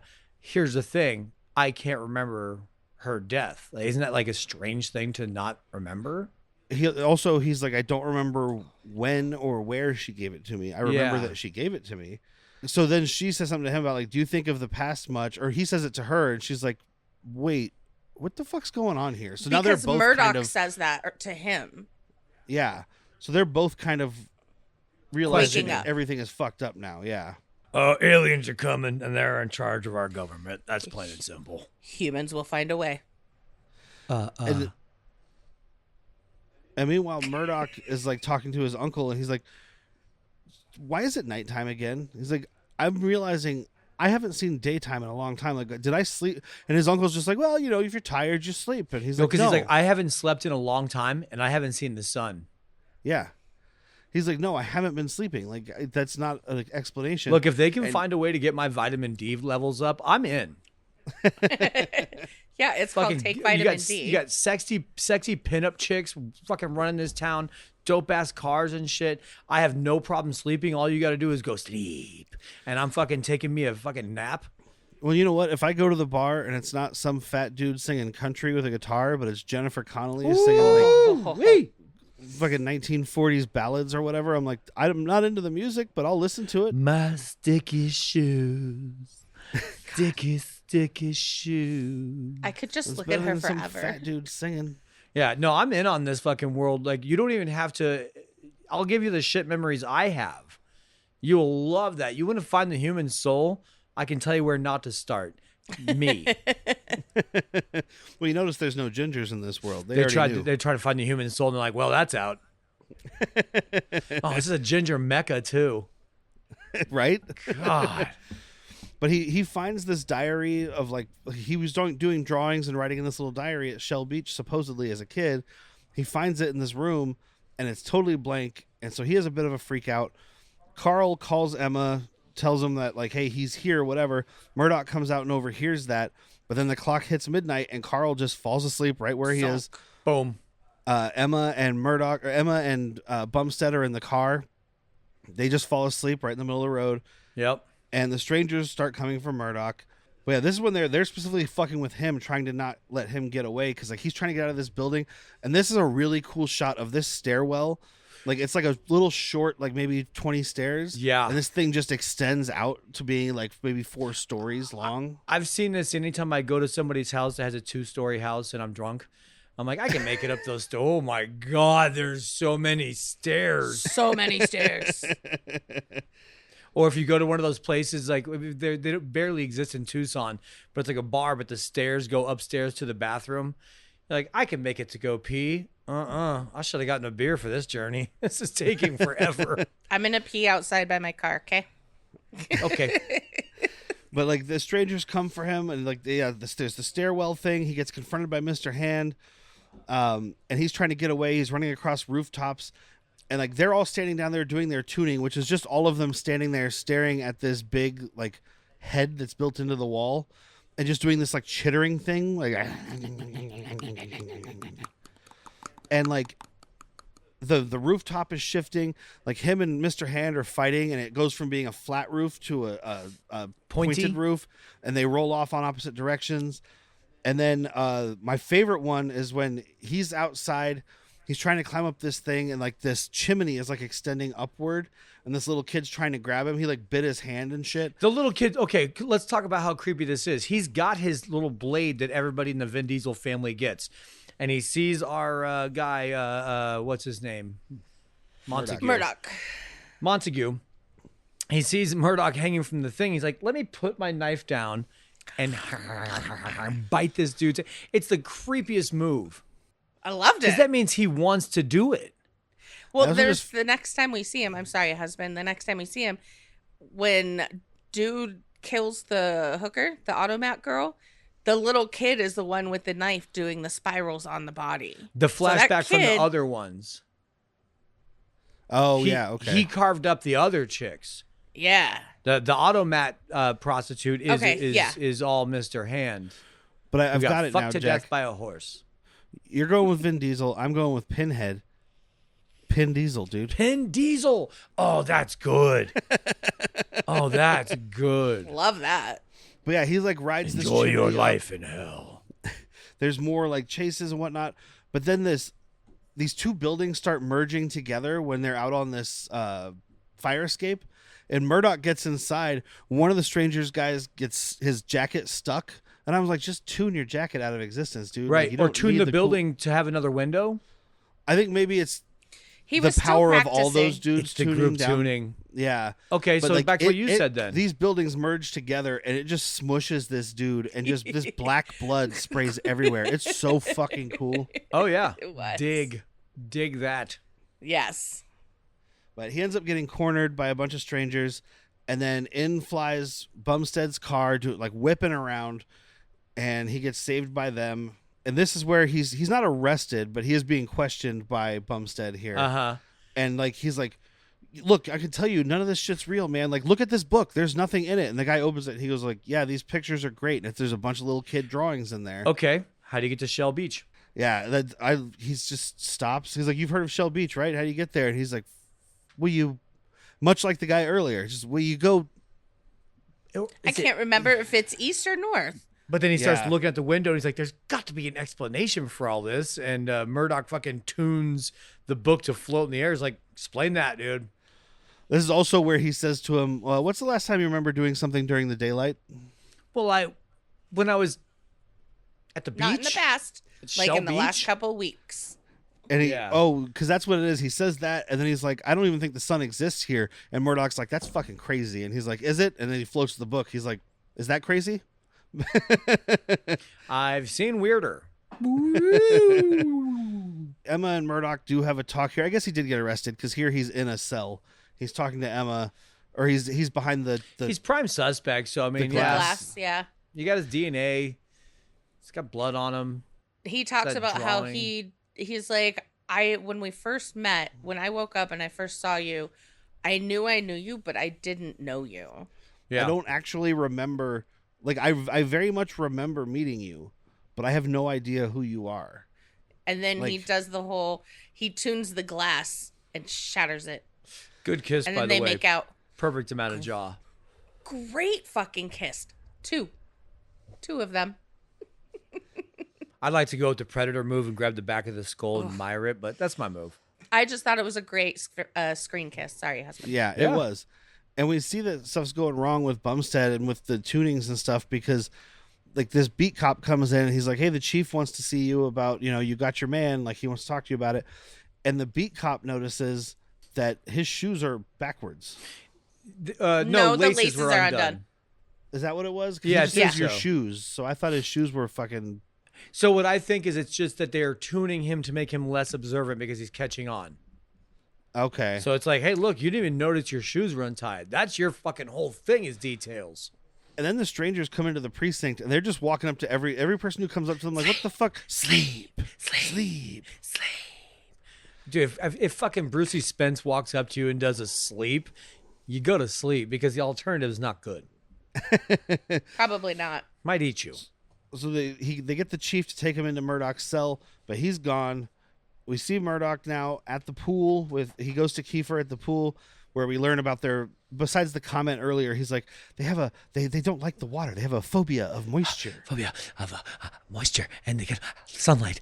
And also, they don't like tea time. They don't abide by it. They don't even recognize tea time because it's wet. They tried to get dry tea. They didn't like it. Iced tea, hated it. The music and the beverage. Don't even get them started on Ice Cube. He's like, you aren't crazy. You aren't a murderer. And then Murdoch pulls out a gun, and he's like, okay, maybe. I don't know. Okay. What I said about the murder thing might be a little bit wrong. Sorry. I decided one day that I didn't have asthma, so I threw away my inhaler, and now I very much need it because it turns out asthma is not something you can just decide not to have. Have you ever seen the movie Sidekicks? It really fucked me up. It ruined my life. When I was younger, I had an imaginary friend named Chuck Norris. And ever since then, I've also had delusions of me being a doctor. So I started mixing paint one day, and I told people I could paint with emotions, and then these aliens picked me up. This might all movie never happened. It might just be that I had an aneurysm. I was mixing the paint, and I started huffing it. But he has this needle that he gives to Murdoch, and he's like, inject yourself with this. It'll help you understand everything. It explains everything. And it not surprisingly, and I can't blame him, Murdoch's like, how about we don't do that? Yeah, and Bumstead shows up, and he's got a gun on Kiefer. By the way, we talked about his Nazi haircut. He's got a fucking Nazi Luger. Yeah, it is. So like these guys, these parasite guys, do we ever get a name for them? The strangers. Besides strangers, though, like we don't have a name for the race, and I don't need it. I was just asking. No, just the strangers. They're picking and choosing things from this era. They loved what Hitler was doing. They're Oh, like, they would've. oh, he's on to something here. I mean, they're Oh. kind of doing an advanced eugenics. It's all psychological and like down to the matter that makes up a person. But eugenics wasn't not about Hitler. like, that was us. well, him We too. we taught him. Well, doesn't mean he didn't do it. I know, but he didn't invent it. That's a fucking American, man. What are you talking about? America's never done anything bad. Yeah. You're right. I'm sorry. America's Don't great, don't guys. tune me. Release the Epstein files. I'm gonna wake up tomorrow as a fucking janitor, aren't I? But he does ask him, like, what's in this syringe? And he says, answers. And he's like, all right, well, how about this, doctor? Come with us. Where are we going? To Shell Beach. And he's like, fuck, I don't want to go to fucking Shell Beach. I don't have any sunscreen or a swimsuit that covers my nipples. I've been there. It doesn't exist. Do you I've see been there. It doesn't exist. Do you see how fucking pale I am? I can't go to the beach. I I'm was so a lost blonde. boy. Vampires don't go to the beach. I like what your wife said. It doesn't exist. I've been there. How can it be both? He says that. I know, swear it's to God, great. he says it doesn't exist. I've been there. And sure enough, they get there and it's a poster. But how can on they get top there of if a it brick doesn't wall. exist? Because they took a boat. I love the way they get there because they go down this road, they follow everything, Get to they a get canal. to a dead end, and there's supposed to be a bridge, and it's not there. So they just jump in this fucking boat and row their way down the river Styx Yeah. to figure out what the fuck's going on. Gross. Oh my God. So there's like no water. Is this just the sewage river? No, I was reading some stuff about it, and it was like River of Janko. the aliens have an aversion to water, but they can't have humans without water, so they just try to minimize it. So they've got like this canal, and this probably serves everything for water purposes. I think all Okay. the shit gets launched into space. I mean, we see later they have access to a lot of water. Yeah. But like Derek said, they don't like it, but we need it. And he gives this whole speech about like they're searching for what makes humans human, and they create people, and like, hey, you want to study a murderer? What do? You make a murderer. And that's where Netflix got the idea for the TV show. How to make a murderer.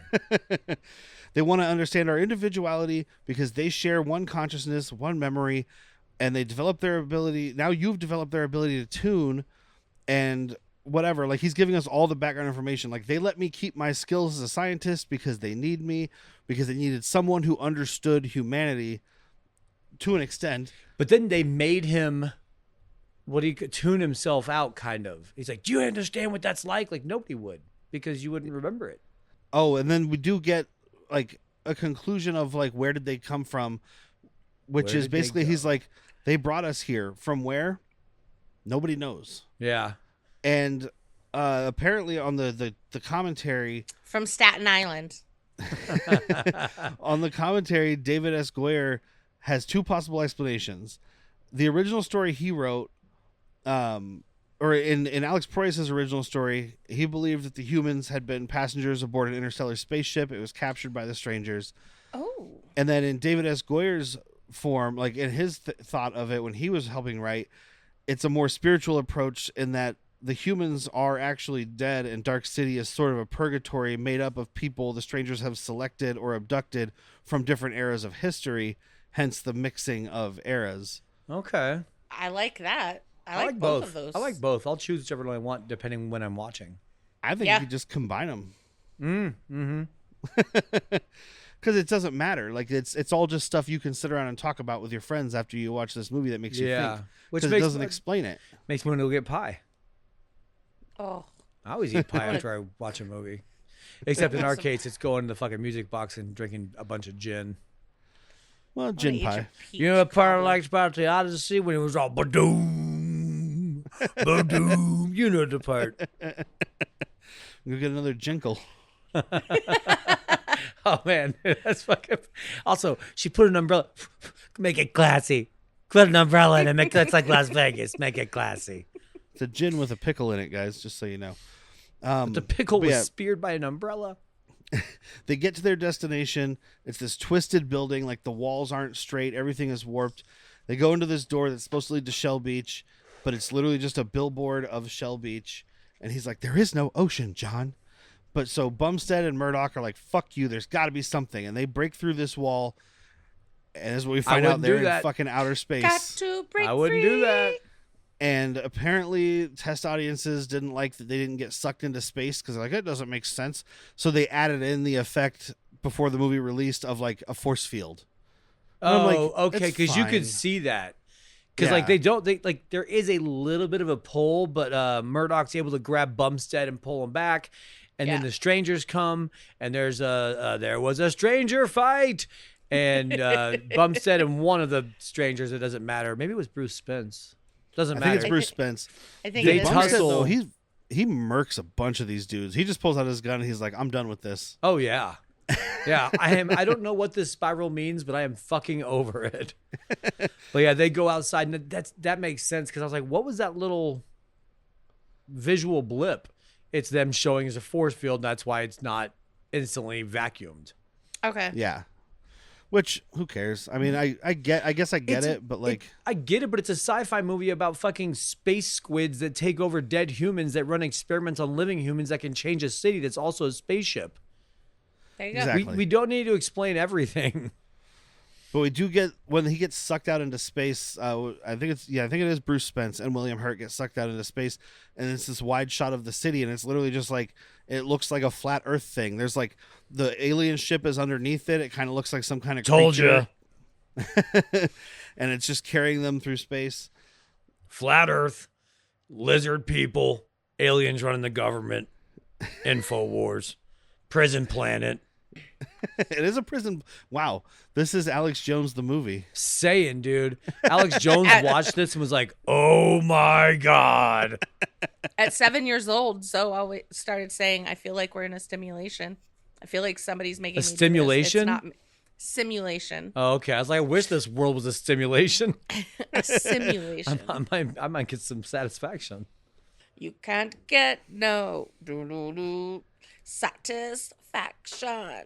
I mean, speaking of the Rolling Stones, these guys did paint the city black. So Oh, yeah. Yeah, they There's no red door. Mr. Hand is like, "We're gonna kill Emma," and he's like, "I don't give a shit." It's like, "Yeah, you do. I know because I've become the monster you were supposed to be." And then he does like a sleep now, and Murdoch kind of like goes down and gets back up, and he's like, "No, sleep." He uses like super tuning. I thought he to, was like, faking finally it. knock him out. So did I. You know, because that would be, what a move, though. He'd be like the first person that, like, someone shot at you with a gun and went, oh, you got me, and laid down, and be the first person to ever do that, which might have been Bass Reeves. So they take him to the underground lair. He's all strapped up in this thing. It's kind of like what's on the poster I have here. Right? He's like strapped up in this machine, and they're gonna imprint him with. They're gonna wipe his memory, do whatever. I don't know. They are going to wipe the memory that he has now and put back in the memory that they were supposed to. No, I think they want to turn him into one of them. He's the next step of evolution. So first, I think the plan is to just wipe him because that was their original idea, and then one of them notices his fingerprints and says the doctor's right. He's evolved. And Mr. Book comes in and he's like, maybe he can actually lead us to his soul. Like, we're done with this study. Yeah. This is over. So kill everybody else. We all have to become one with John Murdoch. Which, man, you're putting all your eggs in one human. Yeah. Because You what if shouldn't you're put wrong? any It's like, eggs in a human. don't put, well, feed them. Feed them to me. No, but like you should make sure the results are correct before you're like, shut down the whole experiment. We got it, guys. We figured this out. Oh, no, we were wrong. Well, now all these guys are dead too. Fuck. You're not wrong. So they've got Kiefer strapped up in this big metal contraption. It's like a walking cage. It's a cage with wheels on the bottom mouse and strapped to trap his shoulders. It's a chastity belt for your legs and your arms and your torso. It's so he can't run away. He couldn't in the first place. He could hobble. He could run in circles pretty well. He ran in one big oval. Oh my God, he's a NASCAR of running. Well, they do. You do have to go downstairs to get to this thing, so he can't go upstairs in that thing. Okay, that's Okay. fair. That's fair. And this technology, this alien race that's a superior in technology, still has stairs. Yeah. So Kiefer has this syringe that he's supposed to inject him with. Murdoch still has the syringe from earlier hidden in his jacket, which Kiefer knows. So he goes up and he does the old switcheroo. He doesn't even do the switcheroo. He keeps the bad one in his left hand, injects the good one with his right hand, because as soon as it happens, everyone's like, Oh no, it's on his chest. He sets it on his chest and then goes for the other one. But he has the bad one still because everyone's like, I think something's going wrong. And they're like, what did you do? Well, because it doesn't matter. Because Kiefer's like, I'm probably going to be dead either way. Yeah. Or I just made God. Yeah. So he like goes through all these memories that we've heard about or seen of his childhood and everything, except for all the memories now. The other character that isn't Murdoch is replaced with Kiefer Sutherland, giving him like very like it's the Matrix again. I know kung fu. Yeah, it's how do you because how would you teach this guy what would take lifetimes to learn in his memories? Every time you inject him with these new memories, it's more uploading of training of tun fu. Exactly. It's very cool. It's also very funny just having Kiefer Sutherland be like the mailman, and then he's the teacher and whatever. Ice cream he's like, man. I bet you're wondering why I'm in all your memories. It's because I'm teaching you. Oh, one day I'll be working for you. So it's like I fabricated these memories to teach you about the strangers. You can make their machine yours. You know, that's when they realize something's wrong. They're trying to stop it, and he becomes the one. He melts this rig off of his body, like the bars just melt away. He melts the one off of Kiefer Sutherland there. He starts tossing these dudes around with force powers. He has this, and then there's people just falling off of like scaffoldings and railings, and everything's exploding. People are flying up into like, I don't know, breaching the force field maybe. Yeah, well, because like I think it's up and down because like the machine like busts out through either side of the building, so some of the strangers are just flying out into space. And then he has a super tuning battle with Mr. Book, who by the way, this scene reminded me incredibly of Scanners, because I know Whitney's watched it with me. She probably doesn't remember. I remember Scanners. I don't know if you've ever seen it, Jack, but a lot of it's mind powers. And it's people staring at each other, but it's very low budget. Michael Ironside, it's the one where he makes that guy's head explode. That's the famous scene. Okay, I don't think I've seen it, but I know that scene. And then the other guy is some piece of wood dressed up like a Canadian actor. Oh, He's my God, great. it had Chris O'Donnell? I think it's Chris O'Donnell's grandpa. Oh. But their mind powers in that is just people looking at each other, just like staring real hard. And then there's like a noise that's like... This kind of reminded me a little bit of Big Trouble in Little China, where you've got the sorcerer doing his pinky thing, and Egg Shen got the crystal, and they're like, it's that fucking volley back and forth of who's in control and who's not. Yeah, that's because exactly that's what the it big is. difference here is it shows the force powers. Uh-huh. But like all I was thinking about was these guys on set, so it's just this like storied English actor or whatever, Ian Richardson and Rufus Sewell, just like staring real hard at each other and going. I'm like, someone walks in and doesn't know they're making a movie, and he's like, "Are these guys trying to have a shit battle?" Like, I always think about that with actors. I mean, where it's just like, all right, dude, you got to. I can't remember what it was. It looked How do you like not Whitney. just start laughing? It looked it looked like a Whitney show, like a very young adult fantasy thing. But the actor it was showing, this younger kid, he's like, I like to fuck with the animation. He's like, I don't just do this. He's like, I'll whip my hand around, and now they have to put smoke around it, you know? And he does all this. He does all these extra movements because otherwise, like, fireball. You know, and he's like, I'm bored by that. Well, it makes more sense to be like, and conjure everything around. Yeah, I mean, for probably better, but this kid decided I'm gonna put a little work into it and be like, I don't just have a fireball in my hand. I have to grab elements of the air and put it together. But I always appreciate that. Again, back to Big Trouble in Little China. Fucking the Raiden electricity guy. He wasn't just like, he was doing fucking moves with it.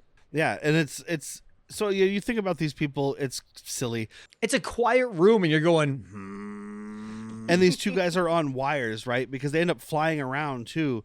They're like, there's Matrix 3 now. It's a Matrix Revolutions, where Mr. Smith, or is it the end of Reloaded, where Agent Smith and Mr. Anderson are having their like super battle. They're flying around, or maybe it is 3. It doesn't matter. Where everybody turns into Agent Smith. Yeah. Like everybody in the world turns into Agent Smith. That's the second one. I The think it third is. one, he spends most of his time in that one guy's body. It is the end of the second one. But either way, that's what it reminded me of, except for obviously they're not flying as much, but they're like flying up, they're shooting brain lasers at each other, doing this whole tuning battle, and the guy throws a knife at Murdoch, and he uses his brain powers to turn it back around. Not only does it stab Mr. Book, but it stabs him and pushes his body into a water tower, which the alien in his head does not like. And it comes out of his body and just like disintegrates into the air. You know what Jack Murdoch says at a time like this? It's all in the reflexes. I think I need to go watch Big Trouble in Little China. It just keeps coming up. It is throwing the knife in his head. The stranger came out like as fire. Like the little thing. He was like, water, I'm melting. And it's cool because it's only like the second time we've seen the actual creature. Yeah. Because we don't need to see it. Because it doesn't look great. It looks okay. It's not bad. I'm fine. I was appreciative. It's almost like a monster reveal. I did see, and I don't know what it was, but I saw something that like Alex Proyas did fix some of the special effects in the director's cut, but he obviously didn't go full George Lucas and like change a bunch of stuff. I mean, that's the thing though. It's a fucking lens into the time.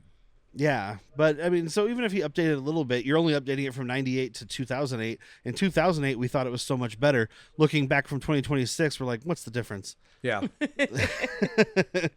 We find out that Emma, because Mr. Hand is still alive for a moment, we find out that Emma's been re-imprinted.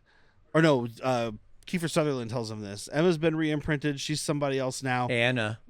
The memory facility's been destroyed, so he can't fix it. And he's like, but I can do anything I want. And he's like, yeah, you can make the world anything you want it to be. So he uses I am God. Yeah, he uses his God powers to open all the drain pipes and make an ocean around their little floating city and make shorelines and beaches and all that stuff. Guess what else he adds? He made himself a bigger penis. Oh, he didn't add the sun. He just rotated the ship. Yeah, the ship has been flying. He flipped the Earth, Whitney. It's easy, like ass down. So he just turns it. I think it's just gonna like rotate now, so they have like day and night. Like human beings need. Yeah, because nobody wants to be a night man. Oh, fighter of the day man. Oh. But yeah, it's like, where are you going to? Where are you going? Shell Beach. And as he's like walking down the street, all the buildings are repairing themselves, and it's he's God now. So he gets out to the pier where he meets up with Anna now, who used to be Emma. We do see her working at the movie theater. Also, we see when she rides the bus to the beach, Uncle Carl is on the bus and he's walking around now. He was in a wheelchair. I don't know if we mentioned that. We didn't mention that. We don't need to. He doesn't even recognize her. Well, because it's not him. It's not her. It's the same body, exactly. Murdoch goes out to the beach door. He goes out and meets her again for the first time. And he's like, is Shell Beach around here? She's like, yeah, it's over there. And he goes to leave, and she's like, hey, I'm heading that way. You want to come with me? Or she goes to leave. And then they go off together, and presumably they can try to rebuild, or he can try to rebuild their life together. Or actually start a life together. What's the plan come here? on. Oh, God. It's Jennifer Connelly. I don't blame him. Not one bit. But what's the plan here? Now you just float with this rotating dark city, and people know, and you guys their now lives survive. Their lives? He's not going to tell anybody. I think where people are right now, like whatever memories they have, because the memory facility is destroyed. So the people who are who they are now forever. Oh no, I was a Trump supporter. And I think it's just, now he's just going to play God and keep them safe and if somebody is miserable, they pray to him and he hears them and he fixes it. And then basically go until he dies, I guess, and then they all just slowly suffocate and die. I don't know how that works, but he might be. He's like, hey, machine, make me younger. Also, take 2 inches off the bottom. The wife complained. So the bottom of his balls? Penis. Hanging down too far? Oh, okay. Because 2 inches off the top, that's, haircut. 2 inches off the bottom. Unless he just wants less cakes. No. Give me those cakes. Yeah, take 2 inches off my bottom. So we'll go around the horn for recommendations. We'll start with Eeny, Meeny, Miny, Jack. It was great, dude. It was a fun time. I hope you watched it before you listened to this, because not knowing what was going on was so much better. We had a couple cocktails, but it wasn't needed. That was just mostly because of me being an alcoholic. Same. Yeah, I will revisit this because the effects are pretty goddamn fun. The CG that exists is so little that I can't be upset by it, and I do enjoy looking back at this time of it. But super fun. Sets are great. Costumes are great. I wouldn't replace anybody except maybe I'd make the main guy Danny DeVito. I can tune now. I concur. I was very tired when we watched this. It was a long day for me, but I still had fun with it. I did like my caveats. I had my friends. I had my drinks. I didn't have any other libations, but it's definitely one that I want to revisit and watch again. I want to see if I can pick something else up, see if I can't figure another thing out. If they're putting, now that I know what's happening, I want to see if there's little Easter eggs about it. Like I mentioned, the whole movie theater, and like just seeing what they're setting up for it. That's one of my favorite things. So it's good enough for me to want to watch it again. And something else that it has that Derek said was like talking about it with your friends. That's very fun to be like, what do you think? You know, this is speculation. Definitely. What's your theory? Yeah. Yeah. No, it's a huge recommend from me. Like I said, it had a bad reputation. I'd always heard it wasn't good. So when it first came out, I didn't pick it up, and then I just kept hearing about this director's cut. So I was like, fuck it. I like Alex Proyas. I'll check it out. And I'm so glad I bought this. Like, this is like the third time I've watched it since I bought it, and won't be the that last. was just the middle of last year. So, so it's like third time in a year basically. The effects are really cool. We didn't talk a lot about it, but like the shifting of the city when the buildings like grow and move and twist. Well, and, like, you either watched it or you're gonna watch it, and I'm not gonna describe it better than they do it. Some are practical, some are CG'd, some are both, and it's really beautiful. It's a really cool world. It's a really cool conceit. I like the performances. I like seeing Jennifer Connelly. Always. I like just there's so much good stuff here. It's a big, huge recommend. And it's, it is Australian, so it fits, damn it. So fucking shit off, you dog's cock. But speaking of Australia, Augustralia is not over yet. We'll be back next week talking about Brian Trenchard Smith's child bicycle adventure movie, BMX Bandits. Brian Trenchard Smith, you say? Yes, he directed Leprechaun 3 and 4. He directed Stunt Rock, which is this month's commentary, available over on Patreon. I thought I knew that name. Yes, and the commentary should be out by now, by the way, patreon.com/worstpeople. But also, it is a very early starring role for Nicole Kidman. So we'll see how I feel. It looks a lot like Rad. I mean, it's in that era. You had Rad, thrashing, roller skate people, Midnight Madness. But like it's because the girls had roller skates. Yeah, that one's available. BMX Bandits is available on Canopy, Pluto, Tubi. You can buy it or rent it on Apple. And patreon.com/worstpeople. Like I said, the Stunt Rock commentary, that's also available on Canopy, Hoopla, and Tubi. You can buy it or rent it on Amazon or Apple. And if you join over there, we've got some more information about that. And then at the $5 level on Latchkey Vids, we are talking Australia still. We're talking about a show called Pizza or Fat Pizza. It really is ball sacks on his chin, unless it's a bent over asshole. It's a ball sack goatee. Big girthy gonads. Yeah. Season 2, episode 1, New Pizza, and all of that show is available on YouTube, so you can get it there. And I don't mean like where you can pay to rent it. I mean on like a shitty VHS scan. Just there. Watch that on Brave or DuckDuckGo so you don't get ads.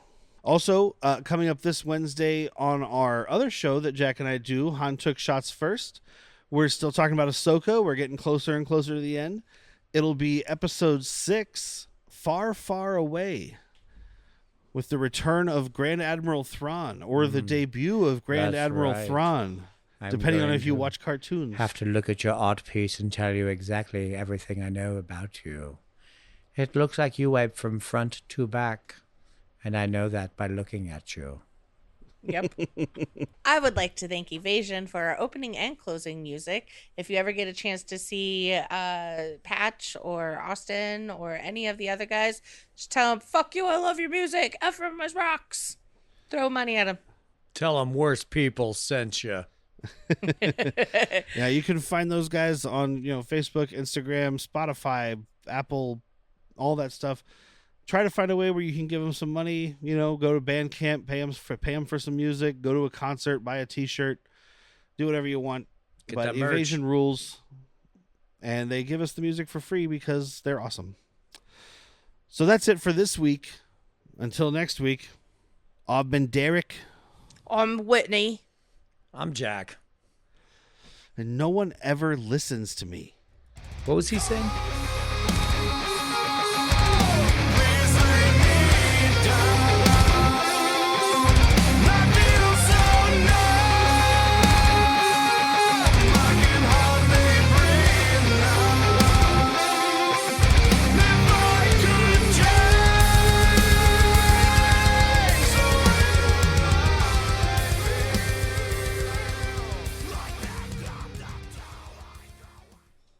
Look at that. My gun is from World War II.